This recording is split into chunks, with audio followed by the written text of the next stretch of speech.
and welcome to another episode of Kill James Bond. I am November Kelly. I am joined, as always, by my friends Abigail Thorne and Devon. Hello. Cowabunga. Back at it again with Fast 6. The Fast and Furious will continue until morale improves. Faster and faster. You must Furiouser. be joking. This one's okay. It's not. This, I think, is the first one that's getting better. No. It's better than 5, but that's what I'll give it. I'm suffering on these quite badly, I would say. We're deep into the minds on this one, and I think having watched them all basically back to back, having gone from this is about street racing. We're now in the sort of bloat phase. Yeah, these were not designed to be watched like one a week. They were designed to be watched one every 3 years. No. And once you see them every week, it's like, oh man. And this is Universal deciding, okay, well, there's a lot of money in this sort of car bullshit, but there's a ceiling, right? It can't just be car bullshit. This has to be everything bullshit that includes cars. And this is the same kind of thing that makes the sort of like MCU the way it is, right? It's the kind of... Yeah, this is a very MCU movie. It's like Avengers with cars. Yeah, it's sort of much more extractive. It's much more kind of, as I say, bloated, right? There's actually a couple of moments where they seem pretty insecure about the Marvel Cinematic Universe because they like make references to it. Like at one point, someone calls somebody Iron Man, and like they call The Rock Thor at one point. It's like, oh, I think you guys just have a bit of a complex about this. Yeah, they're thinking about it because this was 2013 that this came out. And when was Avengers Assemble? The other thing about this movie is it's called Fast 6. For a while, it was almost Fast 6, 7. Because they 2012 was the Avengers. Yeah, so like following up from like sort of directly after the sort of the inciting incident of the MCU being like, this is the future and we're getting mogged here. But they wanted to film this back to back with Fast 7, which would have made it like a 5-hour movie. Like that's the Brutalist at that point. This is Furious 6, but they're just right? Drag racing all the time. Yeah, which would have improved the Brutalist, I think. Which actually, they're barely drag racing. Yes. Yeah. They don't even want to drag race anymore. They hardly touch a car in this movie. It's crazy. But so we pick up with Dom Toretto, Vin Diesel, and Brian O'Connor, Paul Walker, pedophile, finally getting their street race head-to-head again. And it's Justin Lin directing again, but in a really kind of lacking self-confidence way, which means that it falls really heavily on trying to establish like series trademarks. Like there are so many shots in this first sequence alone of Brian O'Connor's stupid ass Converse hitting the accelerator pedal. Yeah. It's really like we're back for another one. It's like here we go again. House style. It's the Fast and the Furious, and it really, I don't know, maybe if you're a fan of the series you're excited by this. I am sort of Googling most painful methods of suicide already. And it's Put yourself into the worse. mindset of someone who hasn't seen one of these films in 3 years. Who's like going in, they've got their popcorn and their nachos, and then it's an American cinema, so there's somebody bringing you a drink, and then you're like, what the fuck is this movie about again? Like, let me just sort of engage my burger-shaped brain. It's like, oh, okay, we're back. It's the one with he's a pedophile, he wears Converse. Okay, cool, yeah. Whereas we're just like, we know, get on with it. Having gotten away with the heist in Brazil in Fast 5, they're now retired, right, in the sort of sunlit, no extradition treaty country Canary Islands. Yeah, sure. They're in the Canary Islands, and they're rushing along, they're racing over these like twisty mountain roads because they're going to the birth of Brian's child. I would show up. Oh my earlier, fucking god! Personally, I would plan my day so that I didn't have to race to that. You know? Yeah. Where have you been the last few days, bro? Be with my girlfriend, the mother of my child, at some point before. Yeah, what was he off doing? I mean, I guess just racing, just hanging out, racing. Don't worry, chilling. I'm sure there's like a deuterocanonical movie we are going to be forced to watch that explains exactly what he and Dom were doing, that they had to race to the birth of his child. Well, I don't think Paul Walker's going to be in that movie. I wasted my time with the Bandoleros before the fucking fourth one. I'm not doing your semi-canon shit again. Elena from the last movie, the Brazilian ex-cop, she's also here. She's Vin Diesel's girlfriend now. Yeah. Yay. So they race to this monastery where Mia's giving birth.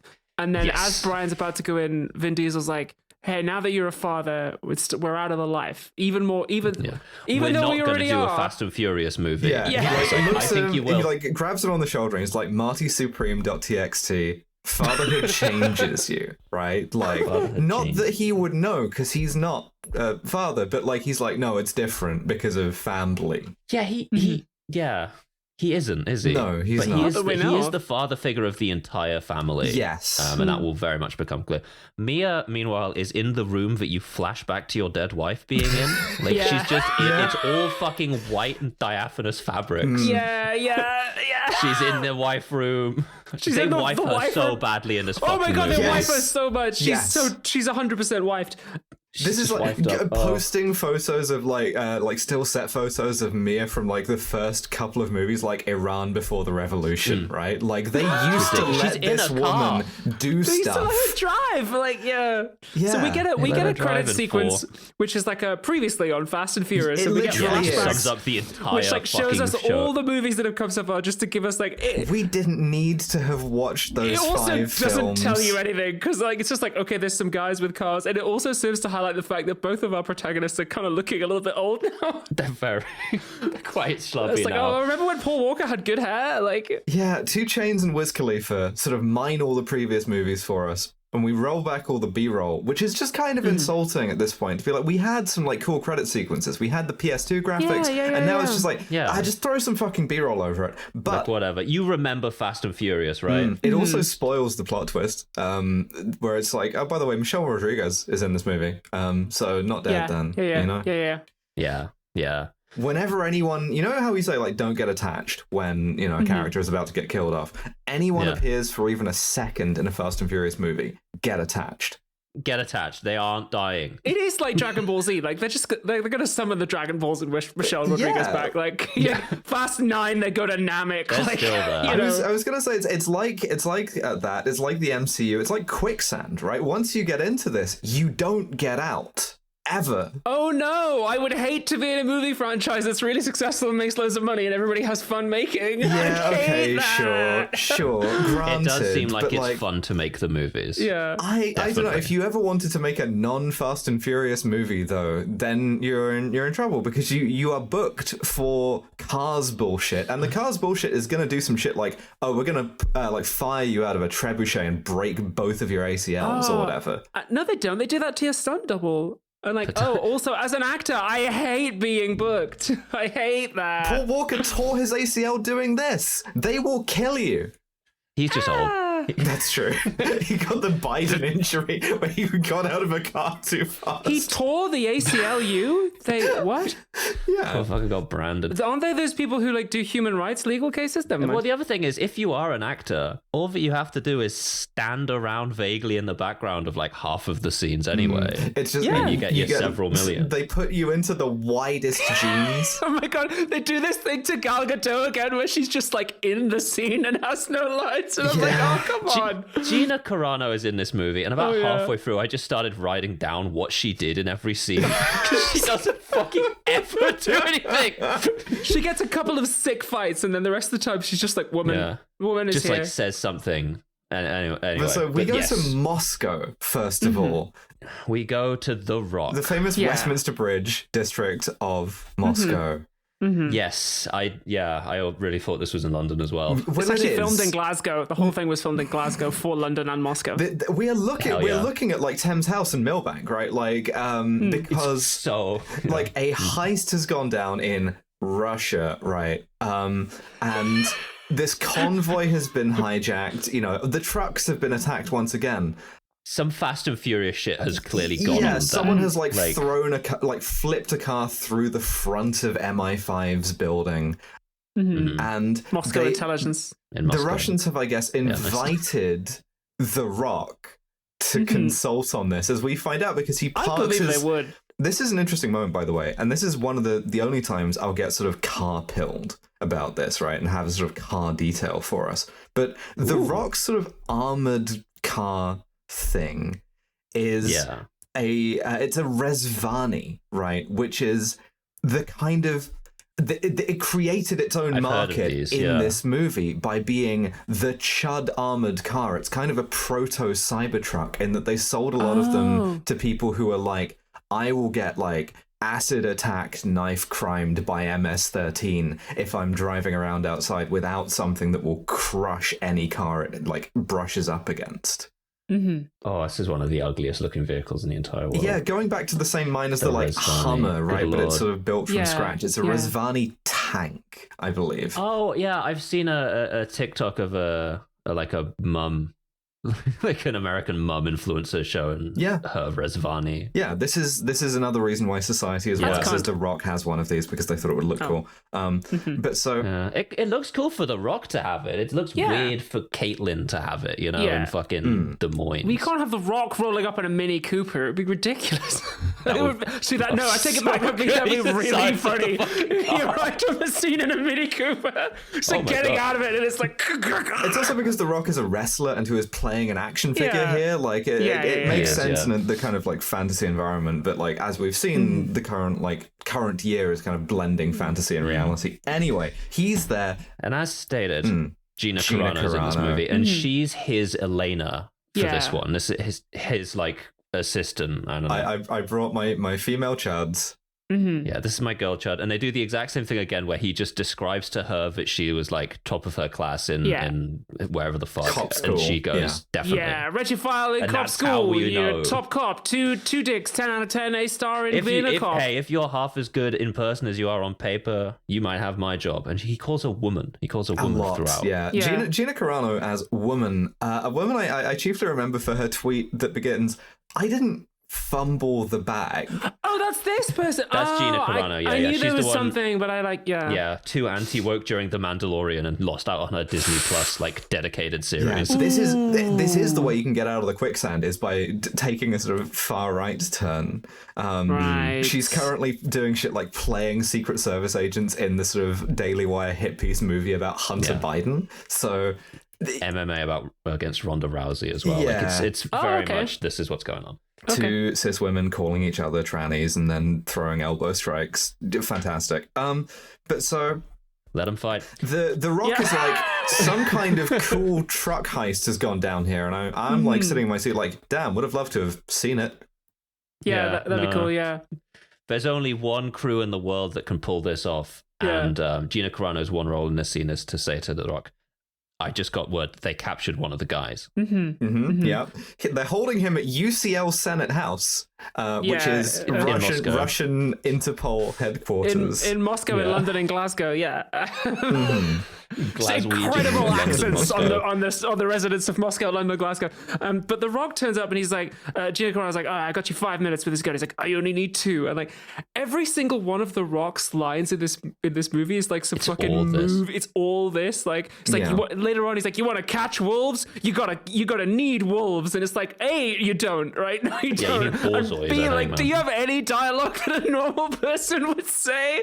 Like the Smom score is all given to him for his dialogue, and he sells it. One of the funnier things here is casting a guy who looks exactly like Vin Diesel for like 270 degrees around his body until that's Vin Diesel's stand-in. Like that's his body double. Until you get to the front, right? Because they fake you out. If you're making a movie starring Vin Diesel, you need like 5 of these guys. So they had him on deck. Like they've got a fake Vin Diesel who's in the holding cell, just so you're like, oh my god, was it Vin Diesel's guys that did the heist? And maybe they've got Vin Diesel, but no, it's a British guy. It's not Dominic Toretto. Feels fantastic. This is Subinic fucking Cornetto, right? Like this is his like, you know, stunt double, as we say. And British Dom Toretto. Yeah. It's about family. He's got a strong English accent, and that really did excite me for the prospect of the movie. Yeah. Oh, don't worry. 2.5 hours later, we'll get back to that feeling. Yeah. So, because the Russians are like such sticklers for legality and process and human rights, right? Yeah. Gina Carano has to like watch with some Russian guy as The Rock just beats the ever-loving shit out of this guy. Yeah, and this is explicitly mentioned as being illegal. The guy's like, I have rights, and the guy outside, the Russian guy's like, he has rights, you can't do this, and they're just like, we don't care. We're Americans. Yeah, they say not today. You don't have rights. Yeah, this is a kind of threshold that we had crossed with The Rock, like fucking extrajudicially shooting a guy in the last movie, and now we're going to be continuing to do this forever. The line from Gina to because there's like another guy in the observation room for the interrogation room who's like, is that legal? And Gina goes, no, but do you want to be the one that goes in and tells them not to do it? Cool. Which is very much like it is against the law, but this guy, he's cool, so he gets to do it. And he's strong. The chud do as they wish, and the woke suffer as we must, you know? Indeed. But so he gets the information out of him, right? We don't see the information yet. They're looking for a guy named Shaw. Shaw. He's the guy who did this heist, and we learned that Shaw's in London. George Bernard Shaw, he's in London. Okay. But he gets this information that we don't know yet, and then we go back to Dom, who is in bed with Elena, gets up, like works. Male gaze style. Yeah. She's draped over him. He gets up and works on the engine he has just out on the patio, which is sort of adorable to me as a dad-coded thing, if it's a shit patio. But in this case, it's the kind of like, you know, luxury terrace in the Canary Islands, so I'm less interested. And the Rock shows up, right? Yeah. Because also, not to be like The Rock is the sort of font of everything that's evil in the world because of these movies, right? With the Rezvani tank. But he did also kind of invent the kind of Fed who wears Under Armour base layers to work. Yeah. It's really noticeable that he's wearing an Under Armour shirt, and it's so fucking tight. This is the kind of transition between your Fed is a sort of like Mormon suit and tie motherfucker who is like slipping LSD to you, and your Fed is a guy wearing Under Armour who shoots you in the head for no reason. Which is like houses creatine all the time, Yeah, exactly. Which I also do, but it's cool when I do it. Yeah, I would think so, because you're not a federal agent. That's the key difference, I would say. Of course not.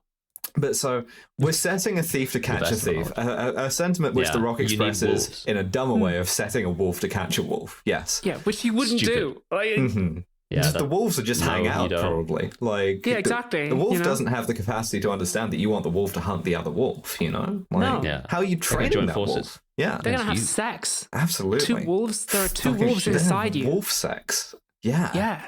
Crazy. Hell yeah. By the way, the Canary Islands obviously do have an extradition treaty with the US. Of course they do. Yeah, obvious. It's just like everywhere else that they say doesn't have an extradition treaty throughout the course of these movies, like fucking Goa and Tokyo. But he's like, you're gonna want to work for me because when you're gonna see this, right? And he shows. He says, he's actually gonna beg me to come. And I wrote, interesting. I would have. I wonder what that would sound like. Got that as a drop had my mixer not again exploded. Damn it. My mixer currently looks like Paul Walker's car. Like, it's not good. Oh dear. Yes. The Rodecaster Pro 2. Don't buy it. Don't buy it, folks. Mine I can't get onto either. God, anti-endorsement from Kill James Bond. Yeah. Rodecaster Pro 2. Do not buy. Fuck the Rodecaster Pro 2. Go XLR. Just the most fascinating movie in existence. The movie that makes us want to talk about firmware updates that bricked our mixers instead of it. He's gonna like be begging me to come, you know, as his key holder or whatever. Oh yeah. When he sees this photo of Michelle Rodriguez. It's Michelle Rodriguez. Yeah. Who died this like was 3 taken movies a week ago. And Dom looks at this and goes, "Oh, I didn't know he transitioned. Good for him." Like, it's cool. Damn. Yeah. Looking good. Yeah, he did. Like that was his whole backstory. Oh yeah. Remember from The Assignment? Yeah. But she's meant to be dead. And so it's like, oh, that's crazy. And so Elena comes out onto the patio and says to Vin Diesel, and also establishes something that happens many times throughout the film, is that like, you might think that Elena, now dating Vin Diesel, might have some feelings about him running off, doing something A, dangerous, and B, involving his ex-girlfriend. No. But Elena's immediately just like, no, you should go. She's like, I will bow out of your life graciously. I get it. So little like a character that I actually almost didn't recognize her for a minute, and I can't imagine seeing these like a year apart. Who's this? Like who? What? And again, we reach the theme of the franchise, which is like women exist for men. And Yes. women just completely remove themselves and get out of men's way in this movie. It's fucking bananas. But anyway, we've got to go to London. We're going to bring the whole family, and we've got to catch George Bernard Shaw. Yeah, you remember Fast Five? We did that sort of putting the band back together montage where they were all doing fun, whimsical things that kind of did a bit of character work for them, and then they all got interrupted by Dom calling them back together. Yeah, that again. Like literally, you press the control key, you press the C key, you press the V key. It is very, very easy to do. It's functionally, these are the same. Like Roman Pierce is back. He's on a private jet or whatever. Like it's with 4 models. We do some more women as prop shit. Roman's on a private jet with 4 models. Ludacris is on Ass Island with lots of women in bikinis. Roman's fucking like he's with 4 models, and he goes, "You've never seen Macau until you've seen it through my eyes. You're about to have the time of your life." And one of the models goes, "No, you are." And they all laugh and sort of like toast their little martini glasses The Ludacris one is a little bit worth talking about because he's driving this Ferrari, right? And some guys go, "Hey, money has changed you." And what he does then is hack an ATM to spray notes at women in bikinis to, I guess, end that conversation as well, I guess. Yeah, this is a fascinating piece of ideology. It's like if anyone ever tells you that, you know, your lifestyle, that the money has changed you, that you're switching up on your day ones, right? That the correct answer is just a kind of supreme money gun at them until it stops being an issue, which I gotta start telling more people they've sold out. Yeah. I think supreme money gun. Yeah. Just like, I've changed. Well, how about thousands of pounds? Great. Actually, you haven't changed. Okay. We're all good. Actually, thank you. Yeah, fair enough, man. I guess. It's kind of a bit of a moral void here, I guess. Give me $200. This Ludacris, I have so many complaints. Ludacris is no fun whatsoever to look at or watch at all throughout the entire movie. And this annoys me to no end because it's fucking ludicrous. He was in the previous ones, and this one he's just like... In the first one he's in, he was like the heart of it, really. Like he was really energetic. He was winning, winning. He got my heart. He was winning every scene he was in. But everyone's old. Everyone's old now. They're all bold as well. They're all bold. Han and Giselle are inching closer to Tokyo. They're in China at this point, which is closer than they've yet been. Yeah. And of course they get interrupted by the cops. Yeah. And what they do is they do a kind of like couples gun kata. Yeah. To remind us that like Gal Gadot's character, Giselle Yashar, her thing is that she's got guns and she's like cool with them. Yeah, I mean, I do hate when I'm doing gun kata with my girlfriends and then I have to call into work. Like, what do you think me and Gwen were just doing, you know? But I believe that. Actually, very strongly. In the morning, I think so. Yeah, every day. But so the cops are like, no, you have to get on the Microsoft Teams call with Dom Toretto. And sort of like wearily unmute yourself and say, no, nothing from me. Like, nothing to say. We're missing Don Omar and Tego Calderon. They aren't going to be in this one. There's a line later on where they're like, what happened to those two guys? It's like, they're not available. They're not going to be in this movie. Yeah. So if you watch the deuterocanonical movie... The real answer to that is that when you bring actors back for the sequel, you have to pay them more, and that means that your core cast has to get smaller. That's the real answer to that. So they cut the fat. Like, there's a lot of fat on this movie, baby. Is the problem. All cars. So next we go to Brian, and he and Dom are trying to sort of gently fight over his newborn son. This is one of the most newborn son scenes I've ever seen in my entire life as well, because there's like gentle guitar music in the background. They're sat on the lawn like with the baby between them, just sort of like saying things at it, which I do understand is what you have to do for the first couple of months, because they're not like sentient or anything. They just sort of look at stuff that you put in front of them.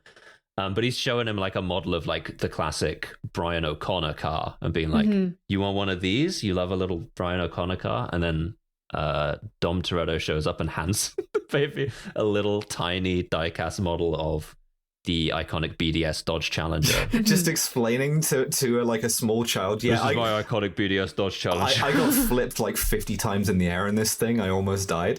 I've had like 6 of these, I think. I don't know. Also, Mia is like present, right? But functionally, briefly, these are like two car dads arguing about what their son, what type of car guy he's going to grow up to be. Gay son. Yeah. And then like Dom's like, we need to talk, and then Mia just like, okay, and like picks up the baby and leaves the scene because Mia just exits the scene. Functionally, she's their surrogate / nanny. Yeah, like, she's not actually she's the all mom. in like soft focus. Yeah, she's not like, hey, my brother Dom Toretto. Good to see you. Haven't seen you in some time. We are related and have known each other our entire lives. Just like, good to see you, baby woman. I'll take care of this, I guess, because it's not old enough to drive yet, so we don't care about it. She's in like soft focus, like floral dress. They've tradwifed this woman. It's so fucked up. And her role is legitimately to go, okay, go and do the rest of the movie. Bye.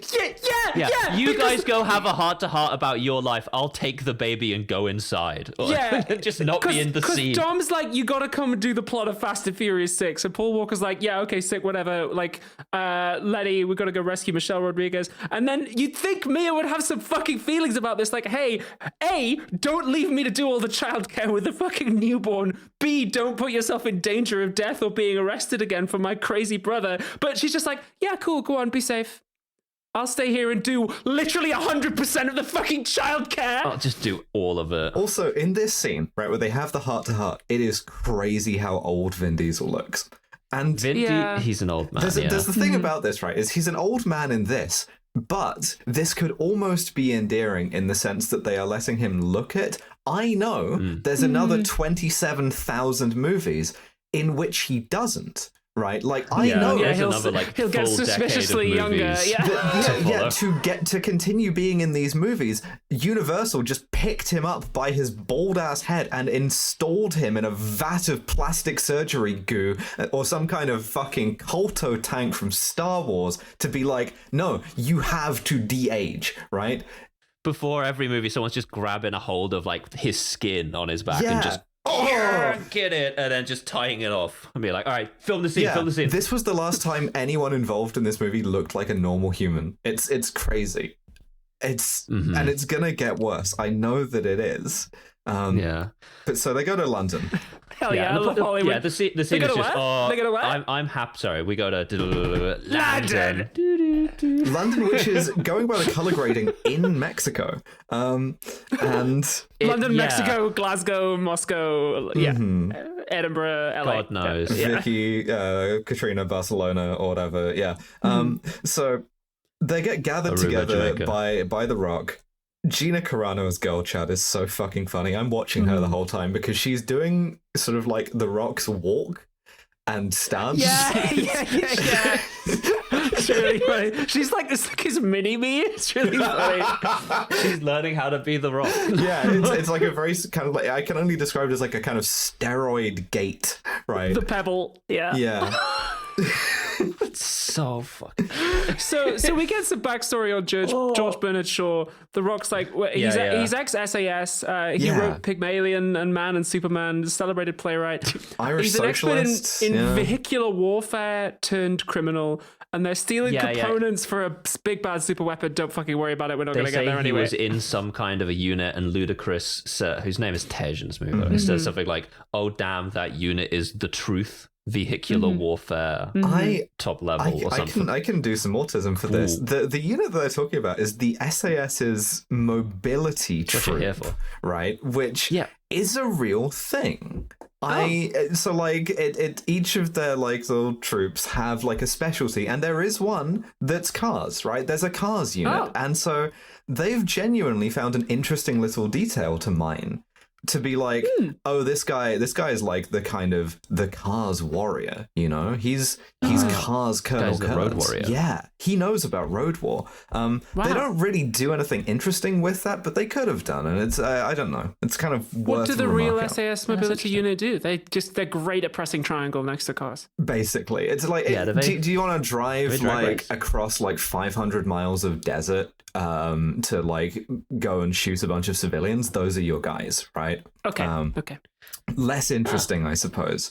Yeah, I guess someone has to do it, but I'd rather I kind of hope that nobody does. Yeah, but like I guess that unit has to exist for the imperial state to function as it does. So it's kind of cool to put that in the movie. Yeah, fine. Yeah.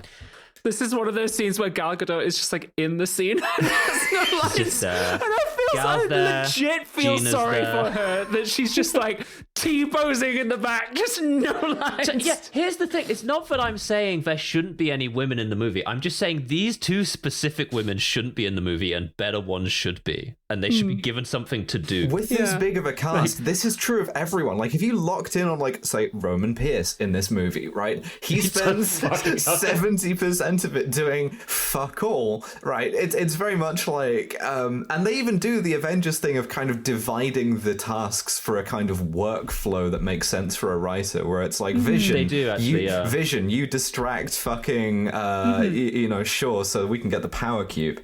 But first they have to watch the Brits fuck up, right? Which I do approve of. Yes. So they've got Shaw. He's in a building site. I don't know. Yeah, and they're gonna. And we get to see British cops. British tactical cops, yeah. because we're getting chud with it more and more all the time. You know, the era of infinitely respawning cop cars is about to end because we've got to be like, no, every British cop has like an MP5, you know? Every cop life is precious also in this movie, which wasn't the case in Rio. But in London, every cop is precious. This is true, although we'll see how that plays out in practice, right? But so the deal is they're going to send in the guy that the Rock beat the shit out of. Vin Diesel's stunt double, wearing a wire, and he's going to identify Shaw, and when he does, they're going to swoop in and arrest him, right? The family are watching all this through binoculars from like a high location, and at no point does anyone say, damn, Dom, like that guy looks exactly like you from the rear three quarters. Isn't that nuts? He looks like fucking... Dom, is that you? Oh shit, no, that's crazy. They do ask, why aren't we doing this? And The Rock says to establish stakes in Act 1. No, he says because we weren't invited, right? Which, when were they? He just showed up in Brazil. Like, and Moscow. Yeah. Just stupid line just to end that bit. Yeah, this scene, the movie does this quite a lot, where it will correctly point out the problems with the script and then give like a hand wave. And all that serves to do is remind you about the problems and let you know that they're aware of them too. And it's like, what? Huh? I'll highlight this a little later on a scene that annoyed the fuck out of me.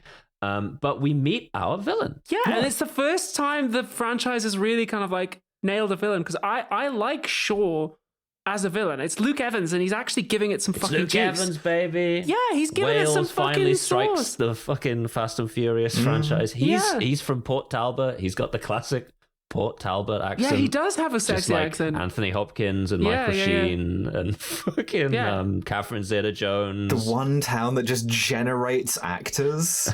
Genuine, and they all sound exactly like this. Yeah. That's why Britain has the Mexico filter, because as we know from the Zorro movies, Wales is Mexico. Oh yeah, Wales is Mexico. Yeah, but so obviously he has made this guy as like wearing a wire, but the guy identifies him. And Shaw plays this off, and he's like, "Don't worry about it. I'm just gonna get into this extremely cool, like armored F1 car with a big ramp, a big wedge on it, like Robot Wars. It's like a kind of like F1 Batmobile. It's very cool. Yeah.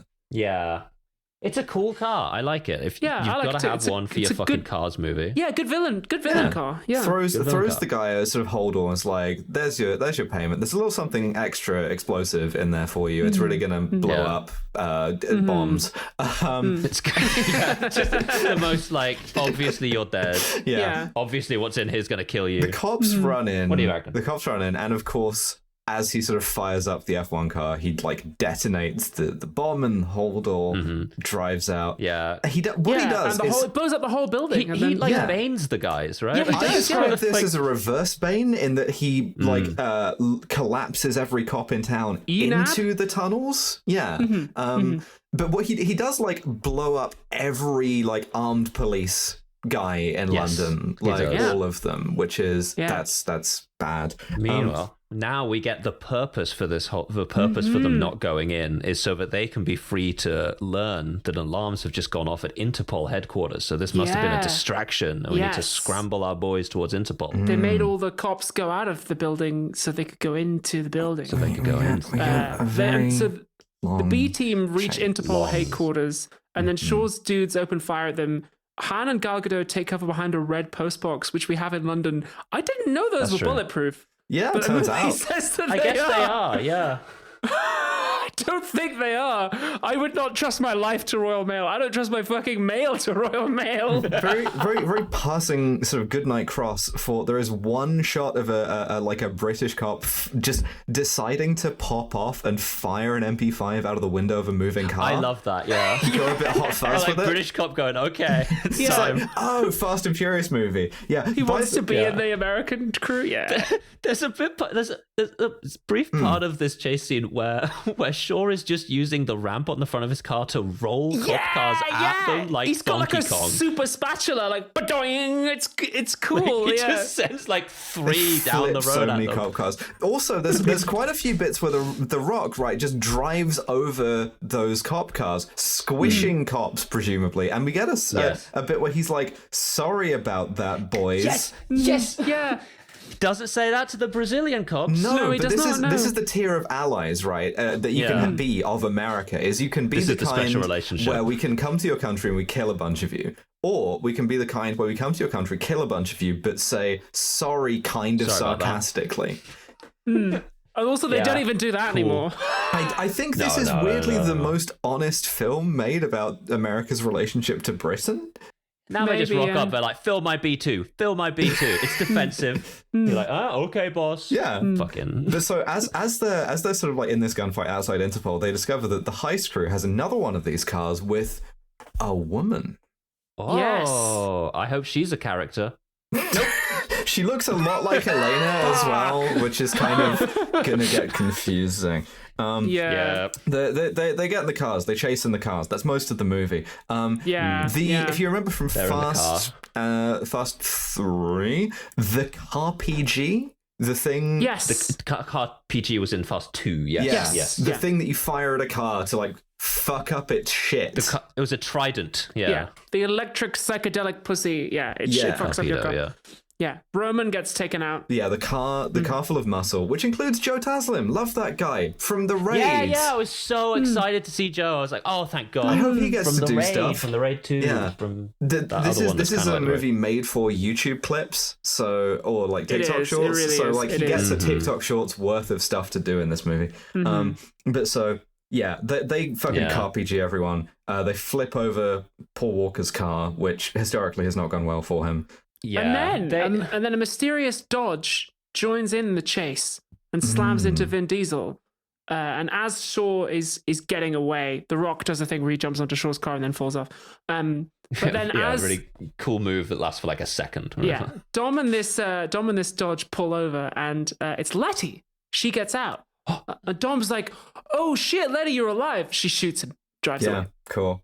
And I go, "Oh, she's gonna have like perfectly like non-lethally shot him because she's being like coerced or like she can't."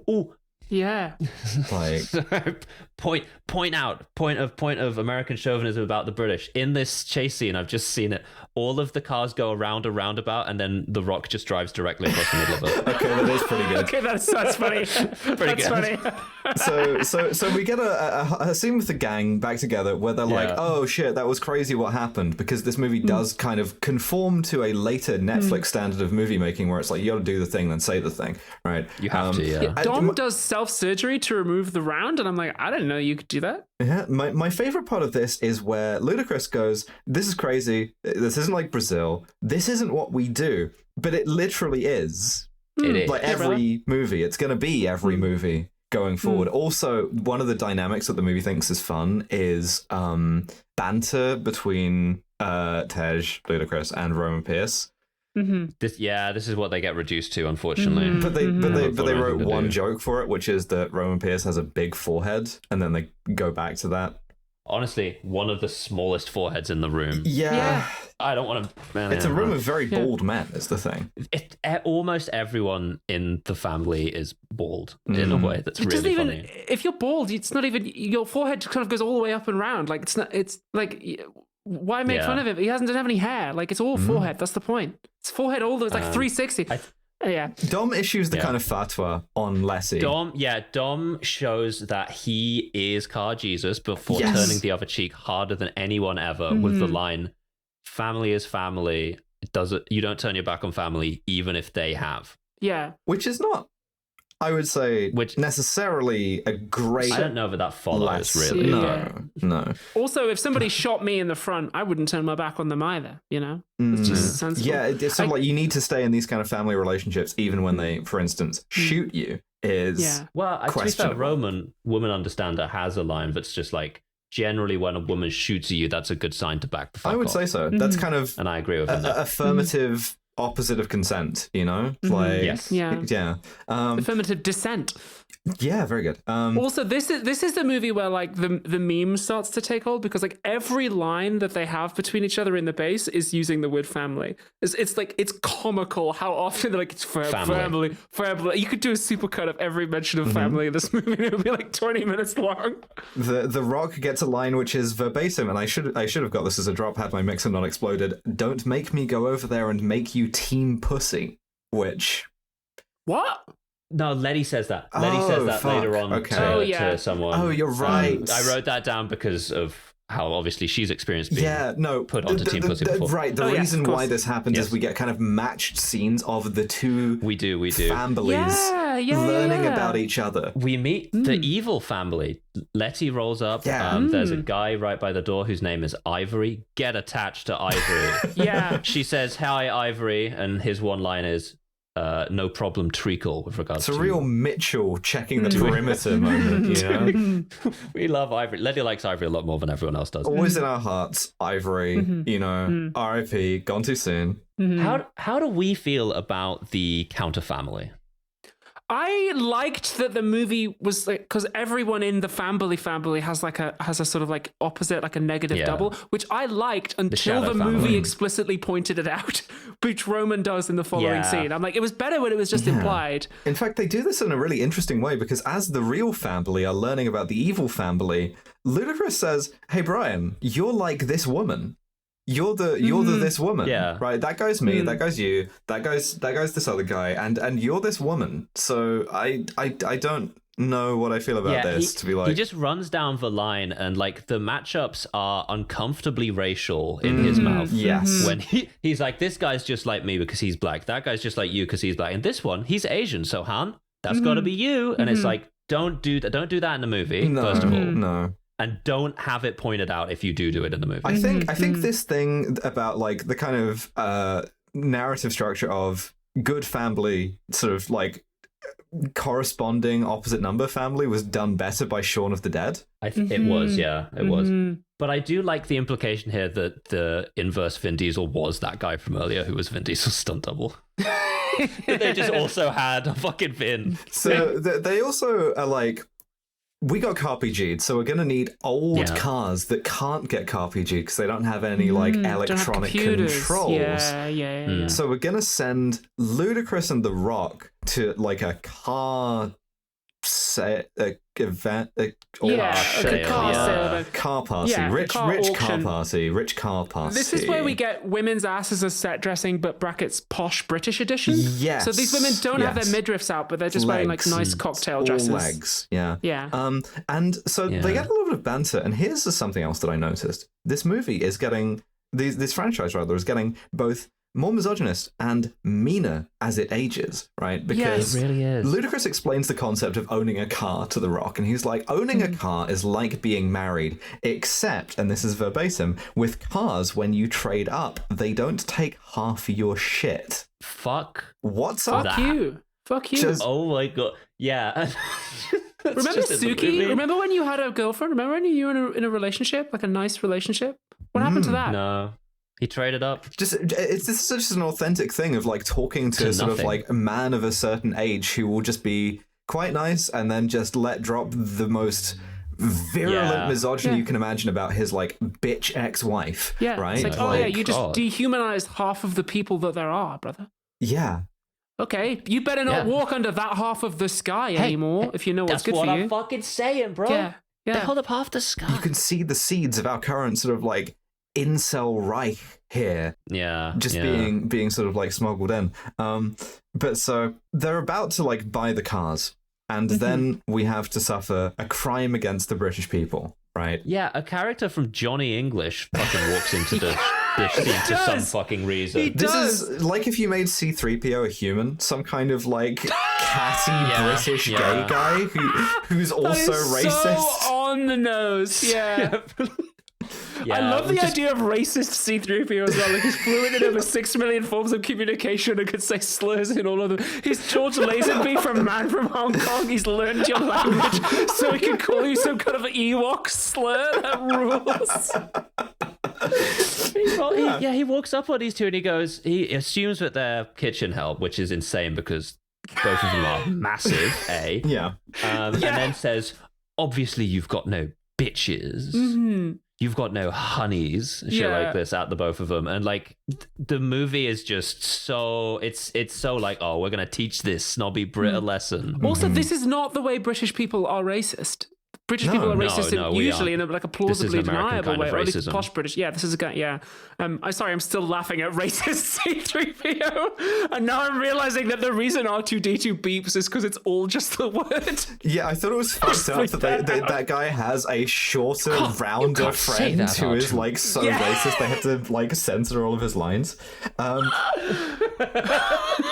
But so under the provocation of I also like that I said a racist British gay guy as if that was an impossible combination of traits to exist. There are racist British gay guys, but they not in this mode of being racist. This is very, very But so racist C-3PO provokes them, and The Rock is like, "You're gonna steal these cars, aren't you, Ludacris? I'm a cop. I can't let you steal these cars." And You're Ludacris not allowed is like, to steal the cars. I'm gonna do something epic. I'm gonna do something completely different, the likes of which you've never seen before. Right? Yeah, I'm gonna give this guy loads of money.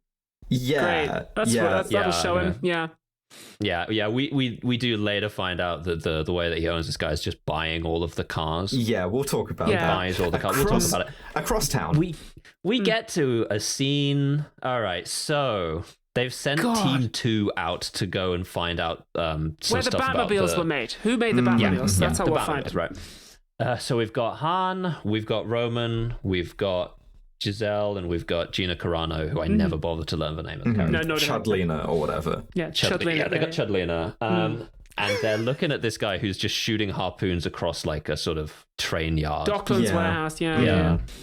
They go and see him. Like, he's the guy who made the Batmobiles. Let's go in and get him. And then Gal Gadot and Gino are like, oh, you're forgetting one thing. He's a man, so we can use sex appeal.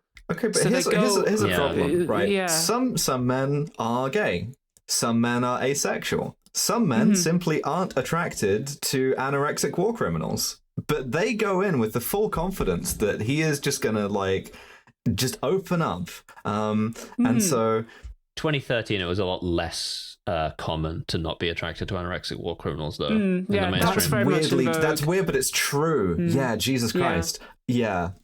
Yeah, it's weird, isn't it? Yeah, it was a sick society. They're like, we'll use sex appeal on him and just kind of like walk over to him. It still is, but also, it was too. They don't do that. No, yeah, they just walk up to him and they're like, then... "Can you tell us about the Batmobiles?" And he's like, "Why would I do that?" And then they beat him up. And it's like, "Well, okay." It's like they like try to use sex appeal, but they don't have enough points in charisma. Yeah, it's like square brackets, woman voice. Tell me about the Batmobile. Fuck, I just realised I haven't been talking in woman voice this whole time. Shit. God damn. We'll restart. Welcome to Kill James Bond. Welcome to another episode of Kill James Bond. But so they kick the shit out of him, and Roman and Han are looking at this, going, "Damn, that's really hot. It's hot when they do that," and it just. Yeah, also Roman makes fun of Han because he's like, "Oh, you want to marry Gal Gadot?" He says, "You don't want to lease this model, you want to buy." And I'm like, "Fuck you!" You want to buy this woman like a car. Also, I have to say, Gina Carano flipping this guy looks like the de-aged beating in The Irishman. Like... I've not seen The Irishman. She's like moving so old. It's like that's crazy. Maybe she just didn't warm up or something because like she's not normally this. She's pretty good at this some stuff. Of the fight scenes in this are like legit really good. This one, there's some great fight scenes with Letty later on. Yeah. So across town again. Brian gives Dom a tip on the gun, right? Where he's like, "Hey, it's crazy, Britain. Nobody has guns. There's only one guy who sells guns, and he's in next location." The gun that shot you, He does say in the midst of this, "I was a cop for a lot of years," which no, you weren't. You've been doing this longer. That's not true. Like, Yeah. He says I was a cop like 3 times throughout the course of this movie. Yeah, he's like, when I started being a cop, my girlfriend wasn't even born. They go to like a pawn shop and they beat up various of geezers, also quite They lethargically. don't learn anything by doing this. No, they just beat up some British people. Yeah, they learned that Letty likes racing from this. Yeah, she They didn't. go, oh Which yeah, we it was knew. bought by a brown-haired woman who likes racing. And it's like, they awesome. beat up like 3 geezers for this. Also, this is where we pay off Ludacris buying the cars because he humiliates Here we go. British human C3PO, right, by going, "Hey, I like your shirt. I want to give it to The Rock. Can you take off your shirt?" He like makes him undress and give him his clothes and his watch. But like, here's the thing, right? I'm looking at the cars. They've bought like 6 or 7 cars for like infinity money. If you're making commission on all of those, then it's like, he's so fine. yeah, sure, man. You want me to roll back my foreskin as well? Right. Like, what else do you want from me here? Yeah. Like, and Like, I'll cop, whatever. yeah, like, and things are good. Incidentally, we get a 2-second shot of the watch, which is a car left Bukhara, which, okay, sure, whatever. Yeah, which Ludacris does wear throughout the entire rest of the movie. Cool. Yay. That's the origin of his iconic watch, by the way. If you only started watching in the next couple of movies, and you're like, I wonder where he got that watch from. So we gotta chase them down to next location. Well, because back at the docklands where they're beating up this guy, some goons arrive, led by Letty, and they let it bark. They open fire, so we get a kind of gunfight scene. Chase that runs into the tube. Yeah, R.I.P. because Gal Gadot shoots fucking Ivory. R.I.P. Ivory. R.I.P. Ivory. And also, Treacle. as the skeezy guy is dying, he says, "Kenneth Branagh" to Gal Gadot. And it's like, oh shit! He always casts himself in his own adaptations. Kenneth Branagh. Yeah. Kenneth Branagh. I did that too. That's fine. You're allowed to do that. For some reason, Gina Carano is like such a charisma vacuum that I'm actively bored watching 2 women fight each other, which is unprecedented. I disagree. Like this fight scene between You disagree Letty with me and being bored. Jean. I disagree that the fight That's scene is interesting. because this fight scene is like it's really good. It's like really well shot, and like a lot of the fight scenes of this are good as well. And I didn't mind this fight scene. It's cool. Like So the way this ends up it's well splitting out fought. is they split out and chase each other. Yeah. So Han and Roman go after Joe Evil Han. Tussin, That's the fight scene I'm locked in which on. is a good That heist is just fight scene. straightforwardly Yeah. good. He like fucks up some cops first. He's one of the Penchak Salat boys. He fucking hits Yeah, every yeah. load-bearing surface on Roman's body. It's beats wonderful. the shit out of some cops. And it's like, yeah, he's really doing good. combos, right? It's great. He does the like jumping punch thing that like I went back for the jumping punch. oh yeah. you want to edit like a lion roar over it. Fantastic. Yeah. Yes.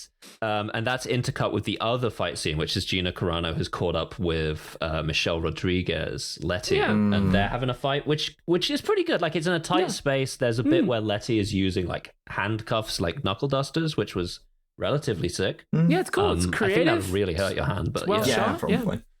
Letty that's the best I can gets say about away. The bad guys get away because they just beat the shit out of the good guys, which I'm like, okay, hell yeah. And we see that really good. the evil family are evil because Shaw does not mourn the death of Ivory, right? He's No. like, Oh no, Ivory dies. Fuck. Sorry, we all remember Ivory and his iconic line. or a treacle.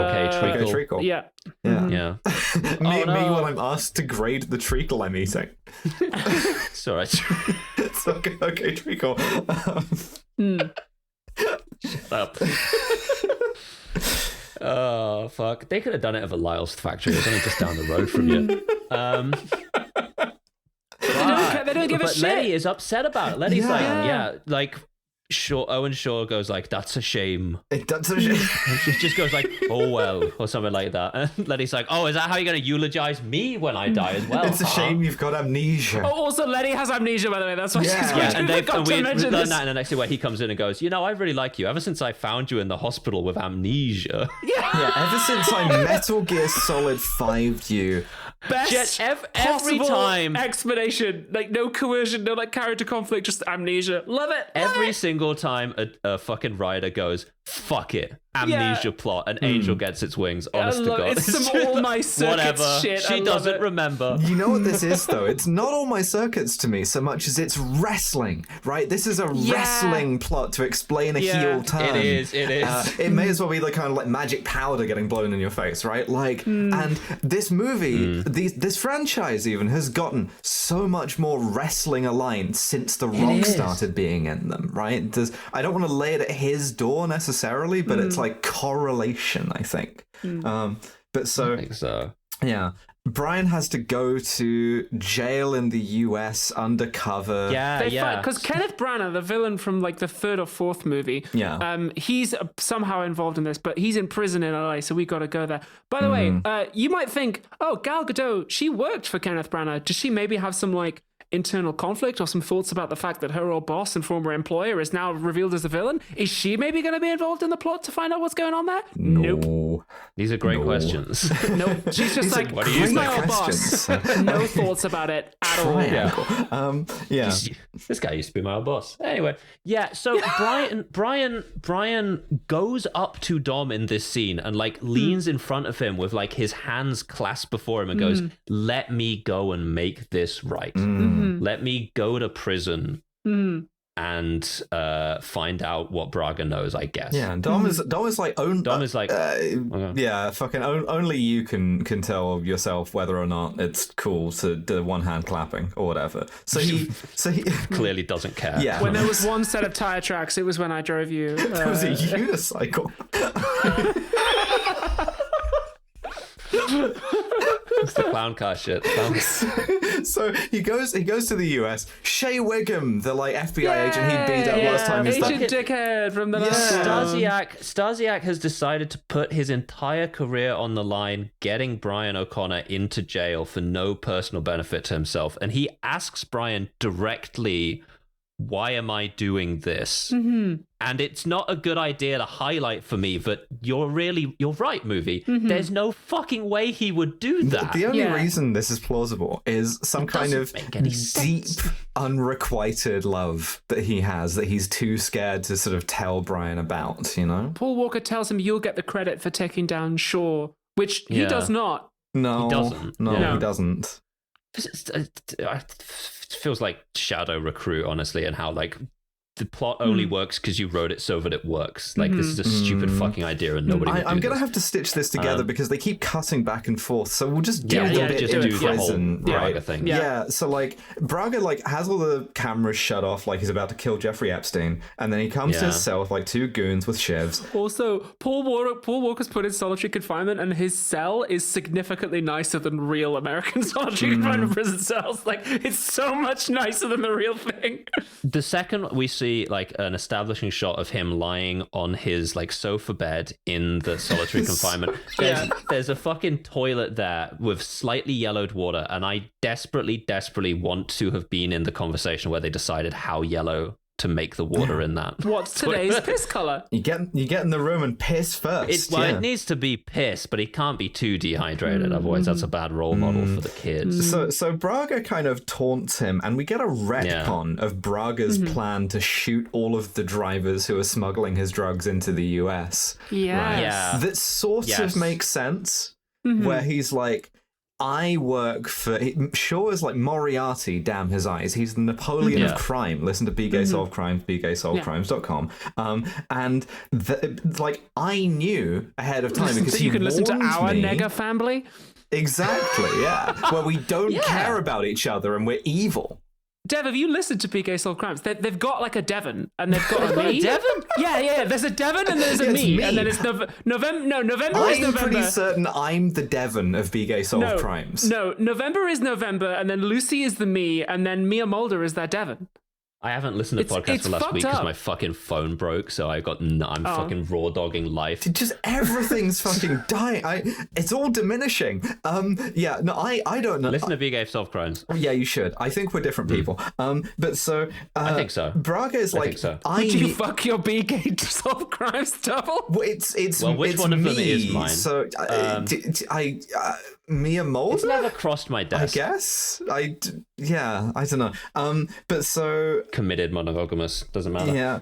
Yeah. But Braga's like, yeah, I found out that she was undercover. The second you put her undercover, she was dead no matter what. Yeah. Which is a retcon of, as we know, the plot was to kill everybody at that stage in the plan no matter what anyway. So, and I'm choosing to believe that that's still the plot because fuck you. You can't.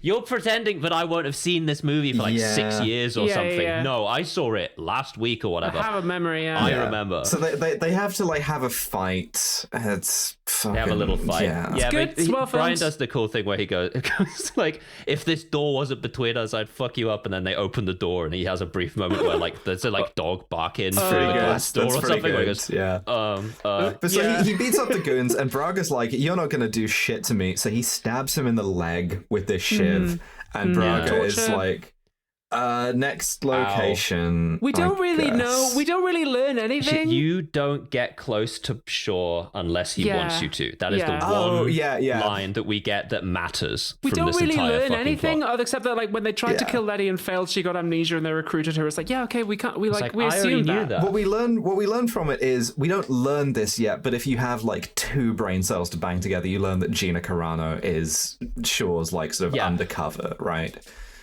You know, I honestly, apparently don't have two brain cells to bang I together. actually didn't catch this I didn't either. because while in any other movie having a character standing in every scene doing nothing for the entire plot would be an obvious twist villain, there are so many people doing that in this movie already that I genuinely did not realize. She blends in. Yeah. It's like Dazzle Camo. It's like finding out that the fucking vending machine is the secret villain. I'm like, oh shit, not vending machine.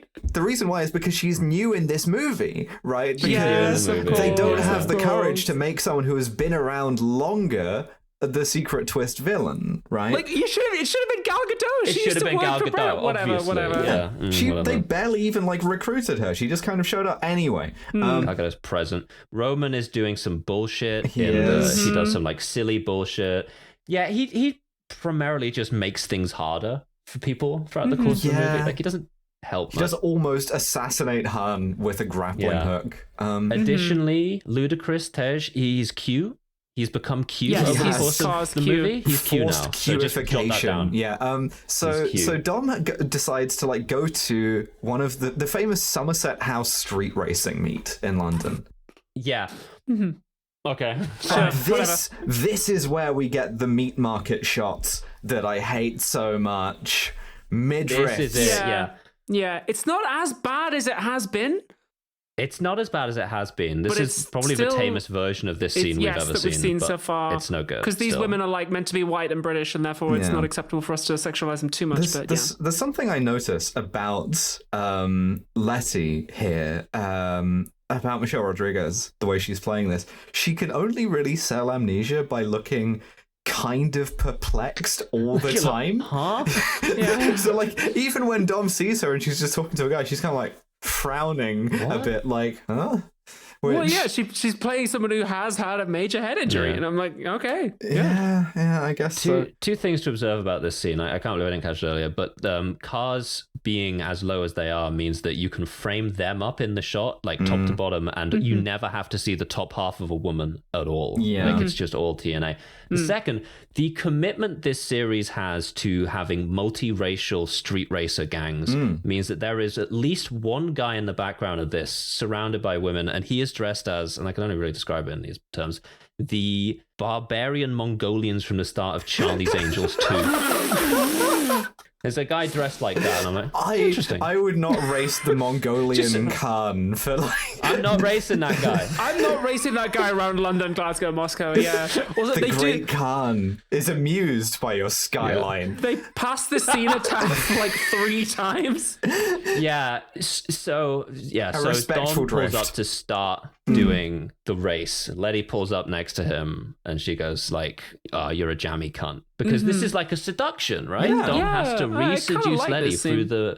the overtures of Car. Yeah, and he keeps doing this by virtue of saying things that like, oh, back where we grew up together, we used to say that, and it's still not like clicking for her. Yeah. But they race. The race is started by Rita Ora. Yeah. Hello, Rita Hello, Ora. Rita You're Ora. in the movie. Your cheap nail polish was huge for me back in the day. The line she says before she starts the race is, out here we're used to getting what we want. This is London, baby. Just not really London, true. That's really not true. We're not. No. If anything, the opposite. Actually, really smacks of someone in the writing room being like, "What's this London like?" This is Brazil, you know. Do they get what they want? Do they get what they want in London? No. There's a line earlier in this movie where Ludacris goes, "This isn't Brazil," or something. I really wanted to match cut those. I would have got it had my mixer not exploded. It's of course. We are not in Brazil. We are not in Brazil. This isn't Brazil. Yeah, exactly. Everything they teach you in Harvard Business School, everything they don't teach you in Harvard Business School. Are we in Brazil or not today? The Brazil in it or you got not Brazil counter. Again? Yeah. But also, we are not used to getting what we want because multiple times throughout this movie, someone will say, "Oh, there's shitloads of CCTV in London." Yeah. Like, Ludacris even says you can't flick a booger without someone seeing it, and this was 2013, so it's only gotten worse from that. They used that mass surveillance later on. But either way, this was a legit concern in the British zeitgeist at the time that like British society was and is incredibly like surveilled, and we have more CCTV in London than I think anywhere else. And also, weird coincidence. Right. This is the zeitgeist that birthed Blink, the play that I am currently in, which when it was first written was about that and about CCTV and being watched. Yeah, it functions way better as a play about parasociality. Yeah, it does. Than a Fast and Furious movie. Dom wins the race and thus wins a conversation with Letty at Battersea Power Station back when that was empty and not a shopping centre. Yeah, it's crazy. Sure. They pull in here. Where they're stood now, where they're having the conversation, is all the worst glass high rises ever now. Like they are not in a place that exists how anymore. did you get there? So you drive past the Cenotaph and Downing Street 3 times in opposite directions and then end up at Battersea Power Station without crossing a bridge. What? Yeah, when they do a race in a city you're aware of, you really start to notice they cut some things up. Yeah, I think they go through the fucking Blackwall Tunnel at one point. Anyway, so come on. He's like trying to seduce her, and the way he does this is by picking out scars on her body and being like, you got this when we were street racing, and you got this one in Fast 3. You could not do this shit with me because you would be stuck on my arms for hours being like you were 15 and didn't understand you were a girl yet. But I like this scene though. I think Vin Diesel, he plays it like he's quite charming, he's quite gentle. It's actually quite nice. Dom Toretto consoles you about your self-harm scars, ASMR. Dom Toretto puts his hand, stop for me.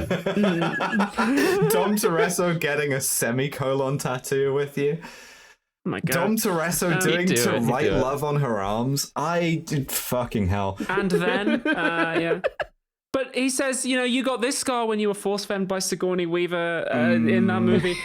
You got this guy tracing like the surgery. Yeah. You got that one on the inside of your lip when you. I was gonna say, like, pulled the lip out right here. She's taking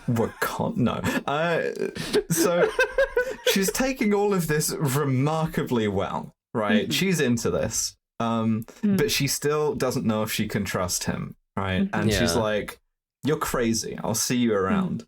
At which point, an Aston Martin pulls up. And it's interesting that it's an Aston Martin because Owen Shaw is like evil James Bond, kind of. He is. This is where we get a classic. We've seen this like speech so many times in lots of movies. It's the bad guy just says, "I'm like Napoleon" speech.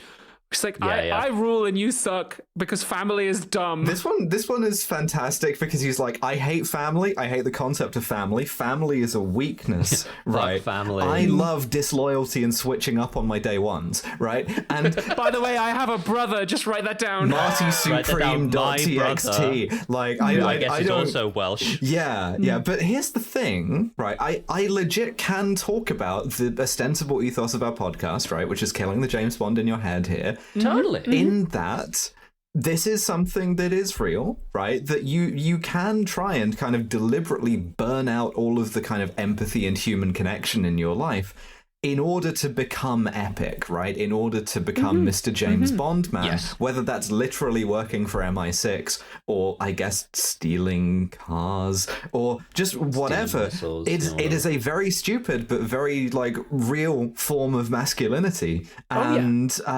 like, to have the movie go, this guy is wrong for that, and you should be more like Vin Diesel, is one of the last sort of healthy vestiges left in it. You know? I suppose that is quite nice. Yeah, Vin Diesel, who kind of respects women.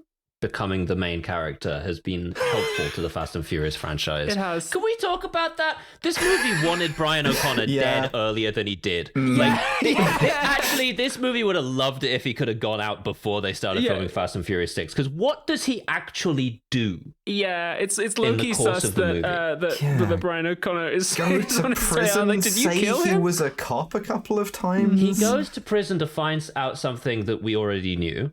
But when he gets back, like 45 minutes later in the movie, he tries to tell Dom that, and Dom literally goes, "What you found out is for you," and then they just move on. Yeah. They don't fuck, so it doesn't matter. He just was gone for a while. As Dom is like, you should open yourself to human love, right? He gets a laser dot on his chest, like fucking Sherlock. That's one of fucking Shaw's goons, and then Shaw gets a little laser dot on his chest because Hobbs is here, and they sort of let each other walk away from this standoff.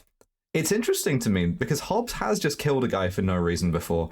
Yeah, he withholds killing Shaw in this moment. Why does he do that? No other reason possible than not wanting to imperil Dominic Toretto. I think they should kiss about this. I actually think they should kiss about it. Yeah, I think they should. They should.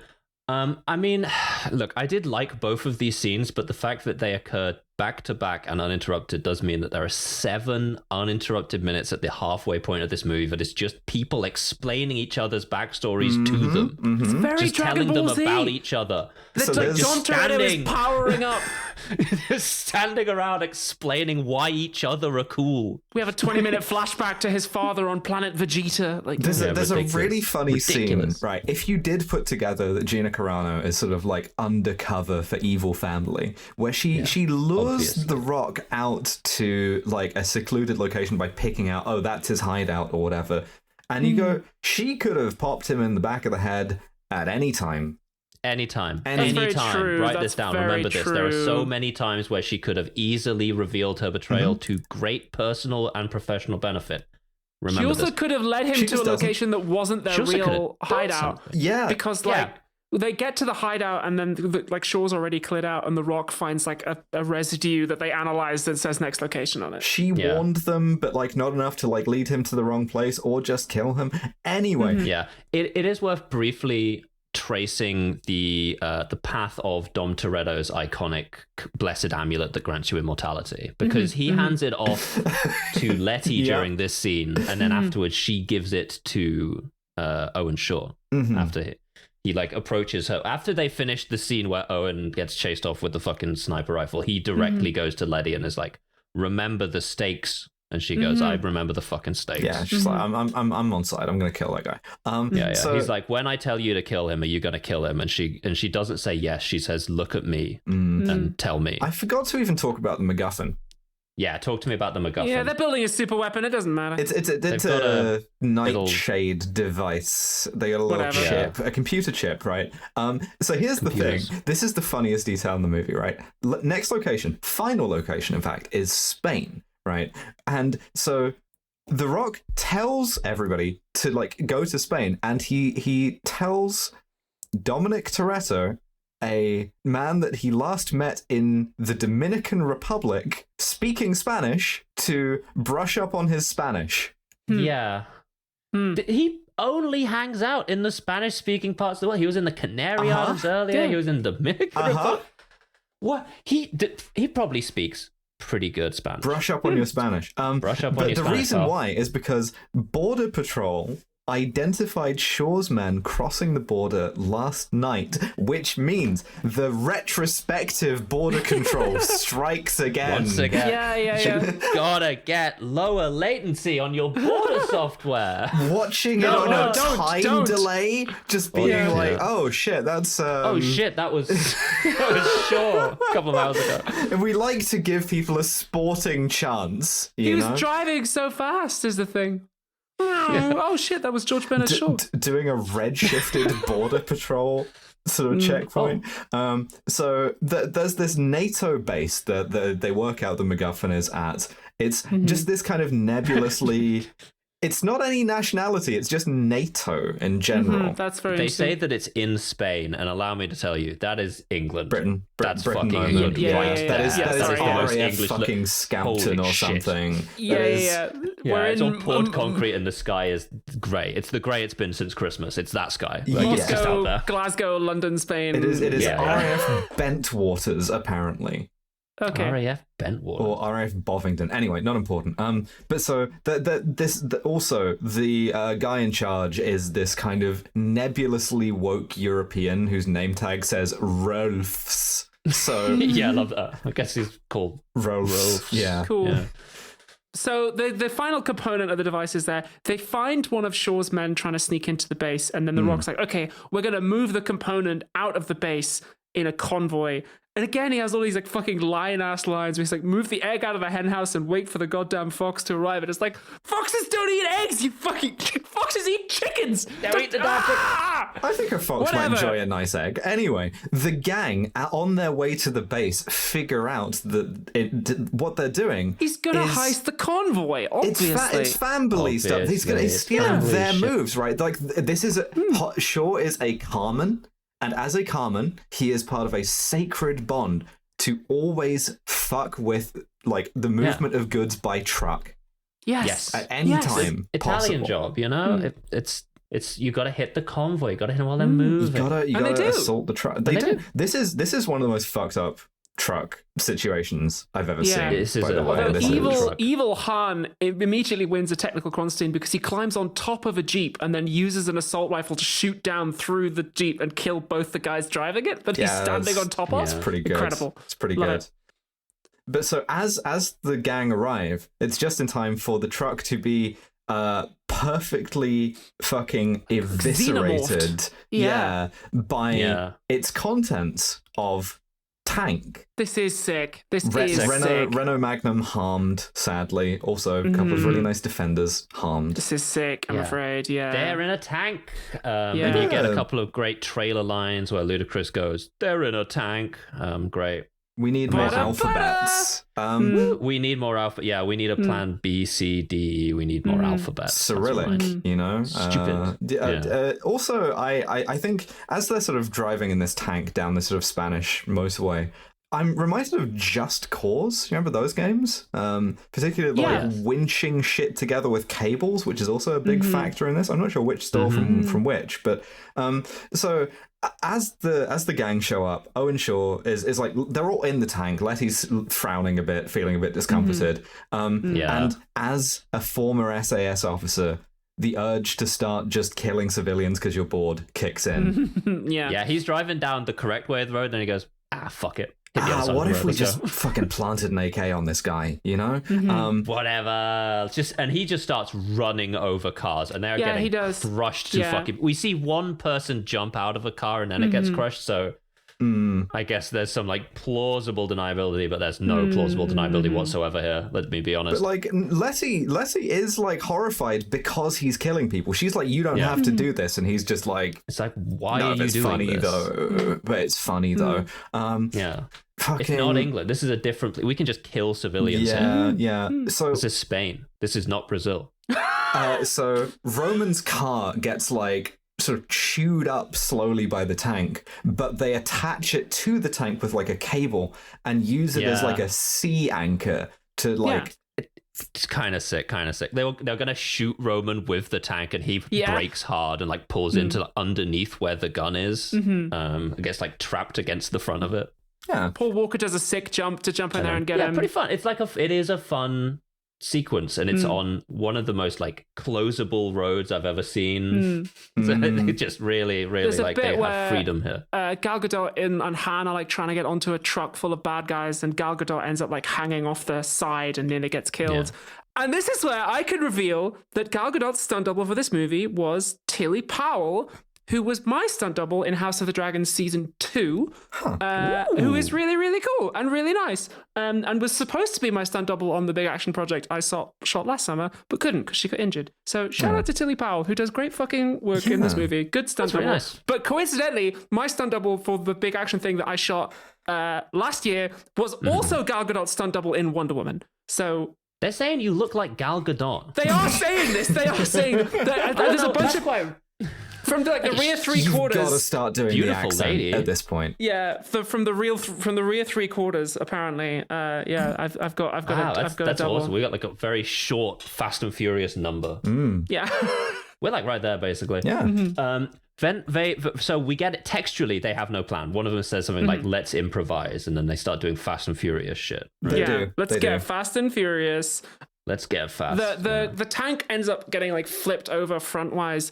Letty gets catapulted out of it, and then Dom has to do like a jump where he crashes out of his own car and catches her. He punches her horizontally out of the air like a fucking surface-to-air missile. They hit each other, and he like smashes into this windscreen of a car, and my note just said dead, shattered spine, paralyzed. They should have had Gal Gadot do this because this is Iron Dome type shit they're trying to do here.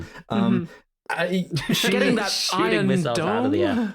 Yeah, Iron Dominic Toretto. Yeah, Iron Dom. That's something. That's the opposite. That was when he, because now he's a huge BDS activist. so they're gonna take. I didn't make any jokes about him being in Britain. What? Well, regardless. Let's move on. So he Backfill him. like they reconcile a bit. She like does not seem to remember him at all, but she's like, "Thank you for saving my life." She's like, "It's crazy you did that." They're gonna take Shaw to Arkham Asylum, and then he starts laughing really sinisterly because he was like, "I know your weakness, and it's family." They are slurring it every time more. Like by the end of the movie, Vin Diesel is just saying. You know what I'm saying. They capture Shaw, and it looks like everything's done. We get a scene between Letty and Paul Walker where Paul Walker is about to apologize to her for getting her fucked up in amnesia. And she instantly is like, no, don't worry about it. It was my fault. It's convenient, isn't it? Yeah, don't worry. Everything you learned in the main like arc that you did in the show, don't worry, it doesn't matter. Yeah. Gal Gadot and Han are like, let's move to Tokyo and die in a car crash with children. It's great. Let's do it. Let's go to Tokyo. Yeah. And for some, and okay. Gina Carano and Hobbs go into a room with Owen Shaw, and that's the only people that are in that room is them and Owen Shaw. And Gina does not betray them at that point. Instead, what happens is Hobbs brings Shaw out into the main foyer and goes, he's got a speech he wants to give. You better listen to this. Yeah, he's got some more lines, actually. What? What could you possibly said in that fucking room that caused him to be like, oh, hang on, you got a cool thing you want to do? Okay. Have you seen the movie Arrival? Anyway, Unbelieveably, right? Yeah. So he tells Hobbs his own phone number. But so he goes, oh yeah, you have a weakness, which is family, and right now the rest of my guys are kidnapping Mia Toretto. Oh, don't worry, she's still in the movie, but it's only for threat. Yeah. The fun thing about this is that Elena is there and like it goes to escape, right, and takes the kid, and then Mia just refuses to go with her because of woman reasons. Yeah. Not sure why. Okay. Well, we've got Mia, but we don't have Elena, and the kid's safe, don't worry. Somehow. The kid's called Jack, by the way. Cool. Okay. Great. Jack O'Connor Toretto or something. Shaw's like, if you don't want Mia to get fucking iced, you better let me go with the computer chip MacGuffin. Of course, the woke gay soy European guy is like Znitsovsmeni, you know, which is just straightforwardly true. Like, not to trolley problem this, but it's like one woman versus the thing. I don't remember what the stakes were, but it's like 1,000 fucking nuclear bombs or whatever. It's like, Hobbs had his heart grows 3 sizes that day because he pulls his sort of extremely huge gun on him, and he's like, actually, it's the only thing that matters. Yeah. End of his career, you'd think, if he had any career after killing all those Brazilian police officers, but all right, whatever. So they let Shaw and his boys go, and he's like, are you ready to reveal the betrayal now, Gina? He says, Carano? are you coming, honey? And like the camera like holds on Michelle Rodriguez for a second, and then it's so stupid. Gina goes yes and leaves with him. Oh, great. shit. Not to try to recapture Spectre 11, but what are you doing? What is the plan? What? You were alone with this guy, everyone in this building, so many times. You could have done anything. You could have done anything to push the plot forward. But no, you just reveal that you're like, no, I was, by the way, I was on his side. Bye. The only way this makes sense, right? And I say sense in sort of like heavy air quotes, is for sure to be like, my plan depends on showing all of them that family is stupid. Family sucks. This is a kind of automotive Grinch at this point. Purely trying to prove the point Grinch. About family. So, like, they get out of the thing. Immediately he's on the phone being like, you should kill Mia because I don't care. But Tej Q blocks his phone call and like, okay. It's really lucky that this base has the infinitely long runway. Yeah. Okay. Oh, fucking okay. Okay, so cinema for the next 20 minutes of the movie, they're driving on a runway. Yeah. This runway goes all the way to Portugal. It's weird. If you look on Google Maps, there's like one runway that extends out of Spain. Runway space, like, oh my god. Yeah, it goes all the way to Glasgow, London, Moscow. So this cargo plane full of Russians comes in to meet shore, and then they're racing to get on it. It's an AN-225, my beloveds. And the family are racing after, like chasing them. Yeah. Cool, whatever. Mia's on the plane. I wouldn't have put her on there myself. Like, okay, whatever. Load my B2. And I'm like, yes, sir. No immediately. He drives up onto the back of the plane, and now the task is the family need to stop the plane taking off. Yeah. Everybody fights their evil double. Everyone fights their evil doppelgangers. There's some good fight choreography. I haven't mentioned it yet, but the big guy in this movie, there is a big guy. He's very big. He's bigger than The Rock. Very big. And they it's hard to find a guy bigger than The Rock for these kind of movies. I forget what we started calling these guys when we got slightly woker about it. Mighty Joe. Yeah, this is a Mighty Joe. Mighty Joe. Yeah. This is the mightiest Joe we've yet seen. Oh yeah, and we get some wrestling. We also increment the Mia shouting no or stop at a fight counter. Yeah, because she's in this scene, so yeah, it's one of the things that women do. Vin Diesel does a flying headbutt. Yeah, cool. Also, so Paul Walker grabs Mia and they get into a car that's in the plane and they get out of the plane and they escape. And then the woman who's on Shaw's team gets in her Batmobile and chases them down. And I'm like, why? What? Why would you get off the plane that's your escape vehicle to chase down two people who you don't need? It's dedicated to your work, I guess. As a result, she dies. She crashes and dies. And I'm like, that's your own fault. The flipper becomes the flipped as he like lures her into like crashing her car into like concrete. Yeah. Okay. We get more stupid wrestling. And then we have to I want to say kill off Gina Carano. Here's the thing: if you don't see a body, see you in Fast 8. You know? Yeah. She's like Lord Freezer. She'll come back. Girl. Yeah. She gets Letty does murder her. She is unarmed, but she gets hit with a harpoon gun. Yeah, she calls her a bitch first. Yeah. Well, but it's wrong team bitch, then impaled. The Rock does. I think it's a choke slam. It's like a wrestling move, and then we get a moment when Vin Diesel like cocks an eyebrow at him because it's like, "Are you The Rock? Is that The Rock?" Yeah. Yo. Okay. Brian hits the plane's glowing weak point. Yeah. He legit does do this. Yeah. What a stupid movie. Han and Gal Gadot are sort of like wrestling with the plane on the other side, and she she does a kind of dom maneuver here, which is self-sacrifice. She becomes car Jesus as well. She does. Yeah. She has to like let go of the railing in order to shoot a henchman in midair, and as a result, she dies. She gets completely degloved. Don't see a body. See you in Fast 8. You know, I've been burned too many times on this. Han goes rage mode and throws the henchman into a jet turbine. He does suplex the henchman into a jet turbine. Very funny that in Tokyo Drift, he doesn't sort of say to a high schooler later on, you know, when he's asked why he's in Japan, it's like, I threw a guy into a jet engine. You know. Yeah.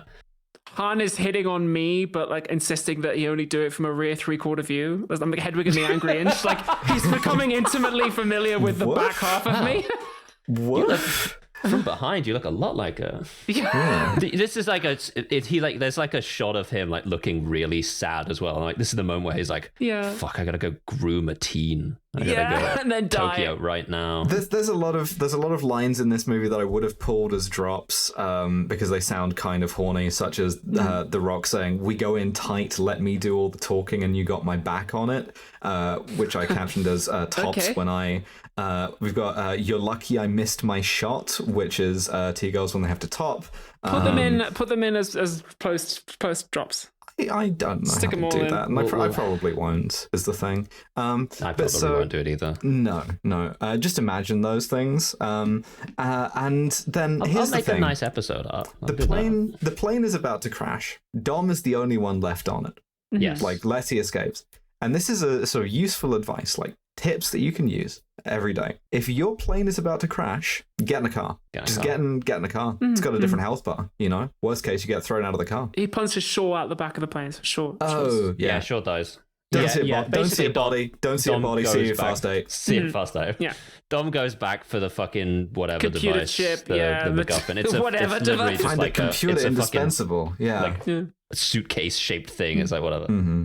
And as the plane crashes. Okay, the plane explodes. This is kind of good. Dom heroically drives right out of the front of the plane as it's exploding and then instantly wipes out. And that is a hint of Point Break surfacing briefly in the mandala. Just being like, oh, there it is. And then, but what that does mean is that we get to have 2 back-to-back scenes where people are like, oh my God, I think Dom is dead. And then he heroically reappears.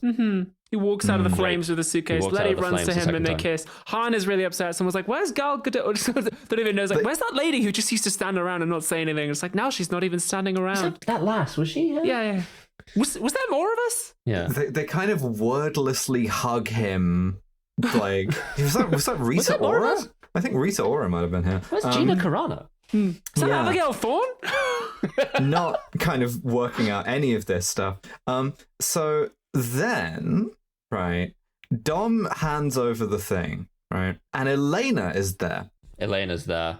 Elena, again, you might think maybe would have some thoughts about maybe Letty being back and seemingly in love with Dom again.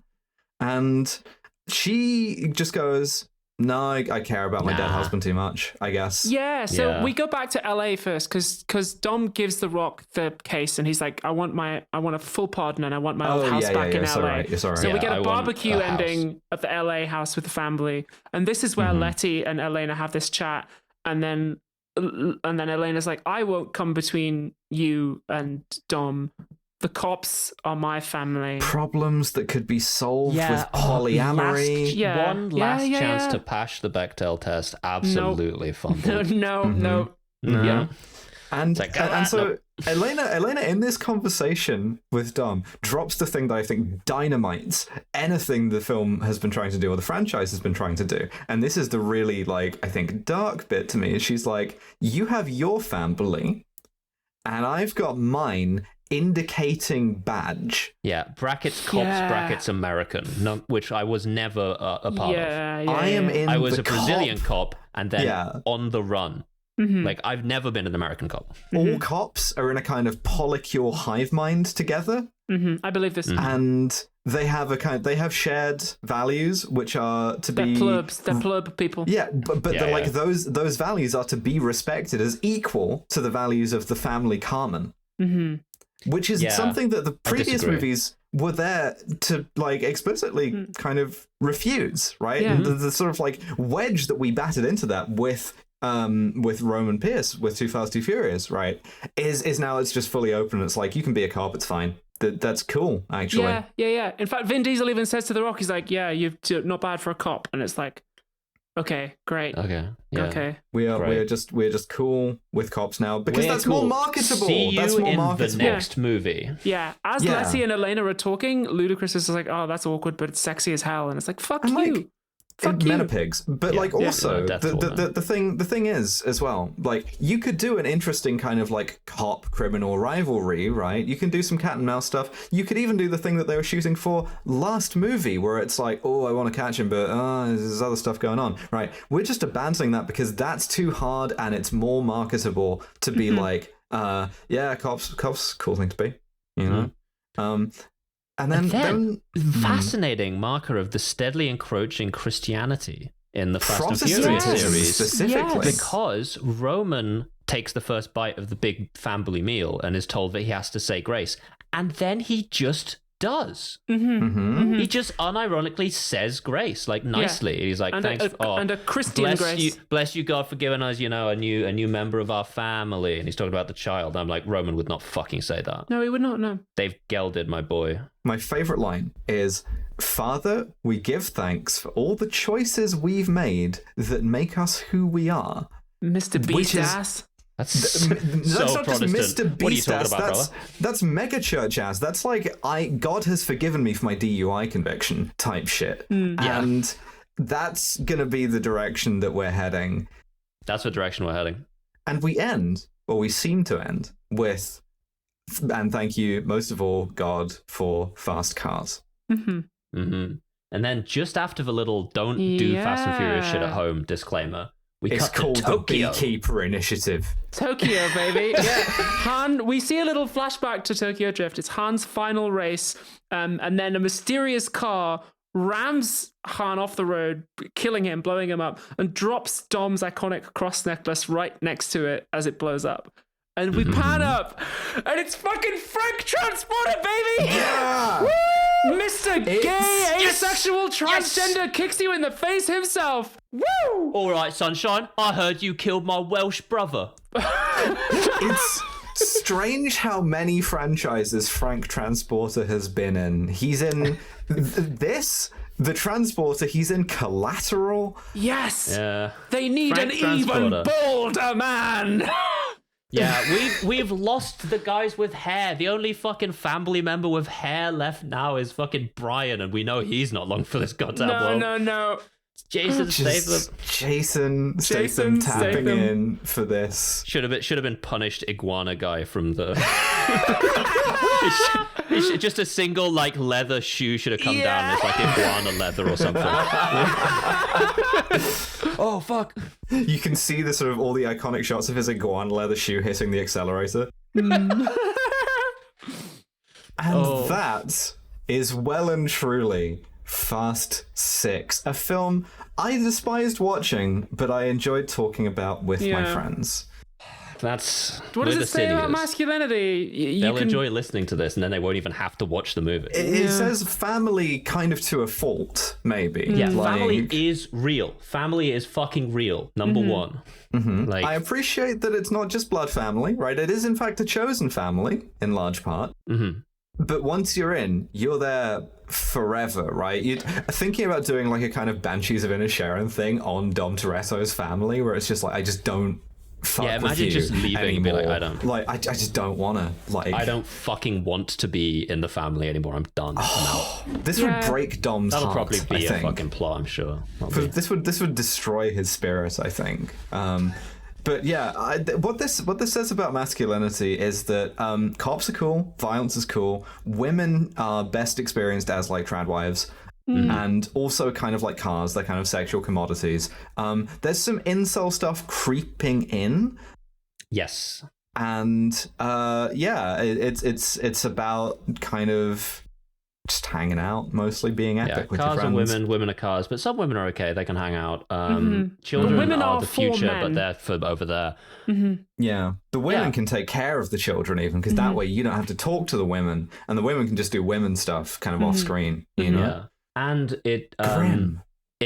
and the United States is just so fucking good to be in that it's like worth it, right? That's the other part, is that like in the first scene with Brian and Mia and the new baby, like Dom asks him how he's doing, and he goes like, yeah, and I'm happy, but it doesn't feel like home. It doesn't feel like home. So them ending by going back to like a kind of shitty house in just LA is very much like a, you can be rich, but what don't you want to be American more than anything else? Isn't that better? Yeah. Bad. Real bad. It's not. It's not a good film by any metric. No, it's not. Right? I didn't think enjoy that's it as important. much as No, it isn't a good film. Would you like to hear the budget and box office? Yeah, I go on. would. Budget 160 to 260 million. I don't know what that means. There's 100 million missing there. That's for marketing. Yeah, and box office 788 0.7 million US dollars. It's time for my favorite mathematical concept, the lowest common denominator. It's time that for is a good, more. that is a good return on a movie. Well That's done. a really good return on a movie. They'll make more. This is one of the most unethical ways to make $420 million that I can think of, short of arms dealing. Oh my god! Like, as somebody who is trying to get a fraction of that amount of money in order to make a movie that I like pouring my heart and soul to, I'm just like, oh, please, can I have like a 20th of the budget of that just to make a movie? What you've got to do is you've got to go to Justin Lin, right, or like anyone else involved in this, and go, you're switching up on your day ones. And then the Supreme Money Gun comes out and you're good. Well, what I can say to him is I can be like, I know that you look at my face and I don't look at anything, but what if I just turn around and you see me from the rear three-quarter view?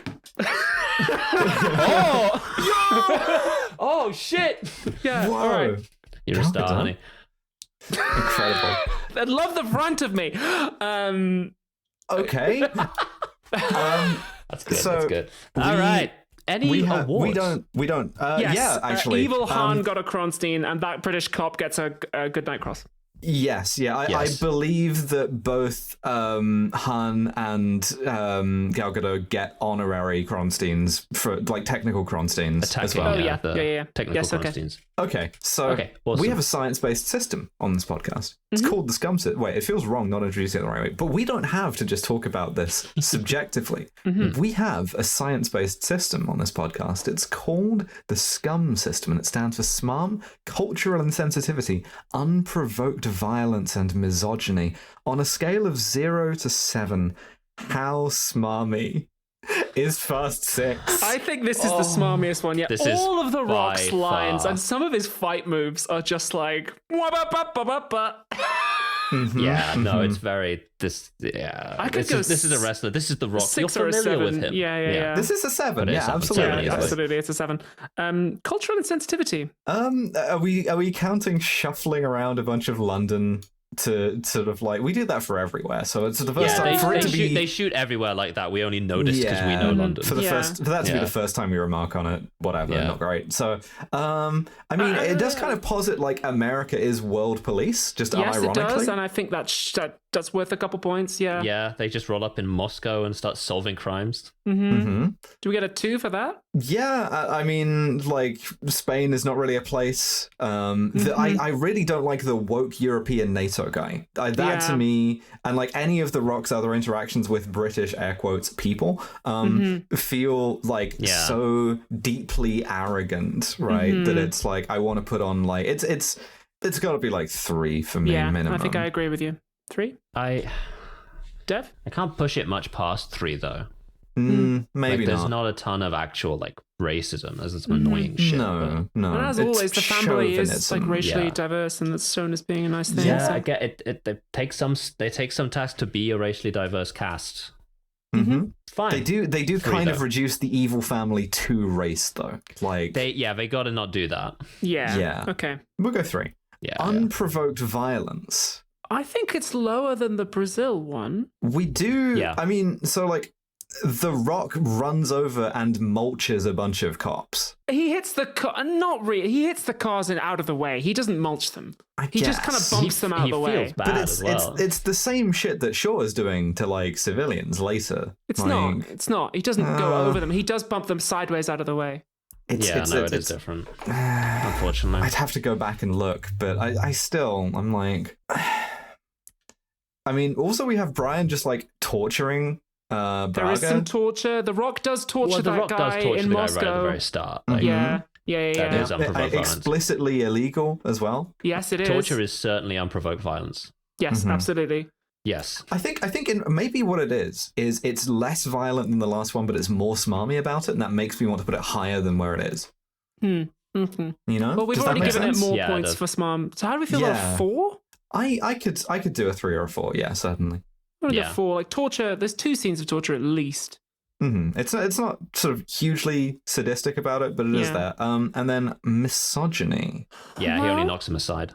In some ways, the movie, in terms of like, the scenes where we get women's asses and cars, this one is actually slightly better than previous movies on that regard. However, I think it's worse in the other way. It is. I know think that's sort so. of what you're leading to. Yeah, exactly. I think it's getting more. It's getting older and it's getting more kind of ideological about it. And the other movies, it was just kind of titillation. Whereas now it's trying to really think about like social roles for women, such as taking half your shit when you divorce her, being a mother, leaving the scene, and like the way that the female characters in this just roll over for the men or just don't have any internal lives at all. Gal Gadot literally like sacrifices herself for Han at the end, which, okay, yes, noble thing to do, but it's just women exist for men. We're still on this Carol Pateman shit, and the closer we get to like, this is 2013. This is like inexcusable. And it's also like it's not late. Chasing the kind of social attitudes of the time so much as it's really setting them out for like the kids who watched this, you know, back in the day, who are now in their mid-20s or whatever. Like this is I don't know. You see Baby those Hitler surveys to that are me. like Gen Z men think that women, you know, wives should obey their husband. It's like, yeah, I wonder where you fucking got that idea from.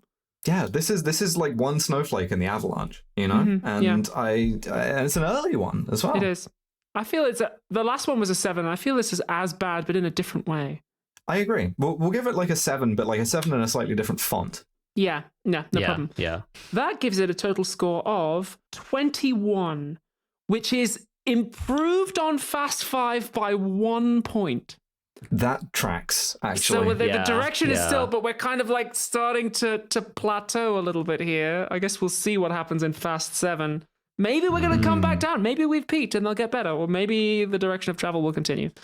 Yeah. We'll see. We will see. We'll see. I'm exasperated with these. But yeah, they're getting old. You can listen to Fast 7 bit more as the next free episode. But we also have a Patreon. We do. Where you can listen to bonus episodes, and we are considering the truck still. Yes. We're rotating a truck in our mind. The next bonus episode is going to be sort of cribbing from War Season before we do War Season, Ice Cold and Alex. So join us for that. We hope to see you there, and we will see you next time. Bye, everyone. Bye. Bye.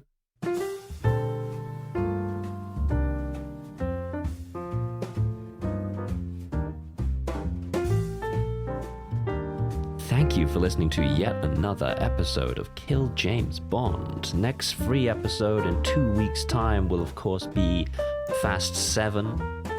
It's not even really close to the end. We got a whole other month of this. Help me!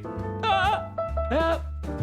And if that is simply too long for you to wait, then you can head on over to our Patreon, patreon.com/killjamesbond, all one word, and sign up today for as little as £5 a month.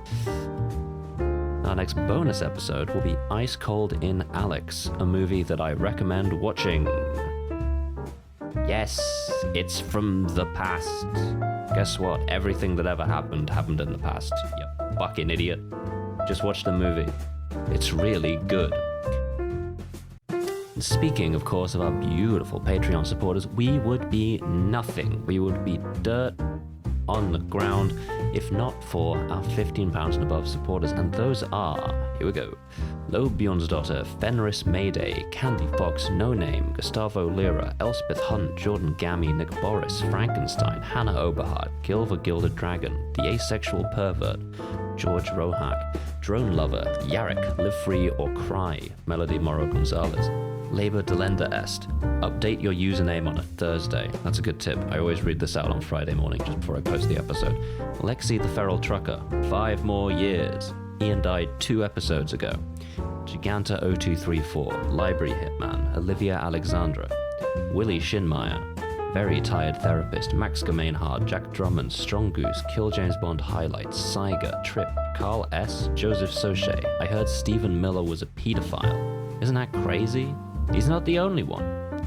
Project, Panoptigoth, Future Boy, Meat Popsicle, Jacques-Laurent Zimmerman, Guinevere, Must Be Zip-Tied, Tori drives a Jetta because she kisses girls. Hell yeah. Not Reals, Vinifera, P. Vector. That's funny.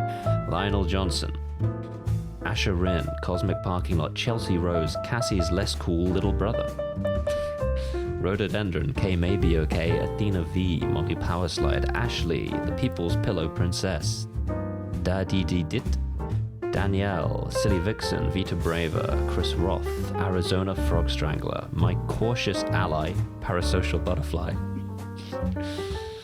You're honing in on something, Parasocial Butterfly. You're really fucking tickling me with these. Claire, Joyous Uwu, Staz, Maeve Victoria Roth turned in her badge and laptop. Liz Rossi, Claire Baker, Help People, Robert De Niro, In Heat, and I'm not apologizing.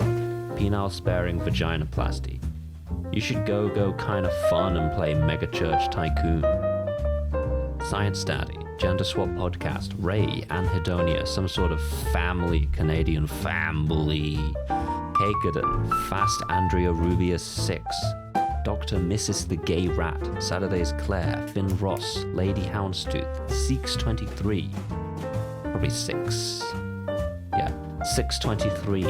Chimp with a Sword, Krista Swisher, Daniel, Britton, Commander Freddy, Anya They Nanigans, Rope Trick, Clarification, John 2089, Liz and Ash at the University of Florida, Alex, Connor's cool big sister, Walscott, Lady Ariane Sengshen, Isopod Gal, Autism is classified as a neurodevelopmental disorder, Obsidian Polymer, Noblesse Oblahai, Loz Pycock, Lauren Baston, Elite Erin, Cariad, The Duck Whisperer, Turfs Eat Shit and Die Alone, Mega B, Philippa is still catching up with KJB, Blunt Force Feminization Bat, Mistress Angela Alis, Abigail, Al Irwing, Harriet McAvoy, Witch Hazel, Josh Simmons, Zoe Shepherd, Talkative Tiger, Emily Queen of Sloths, Cassandra, Robert Greensmith, Charlotte with a D, Sonia with a Y, Meryl is not a vampire, Valeria Beneficia, Local Lesbian Bog Witch, Armored Contempt, and Tech Priestess Anthem.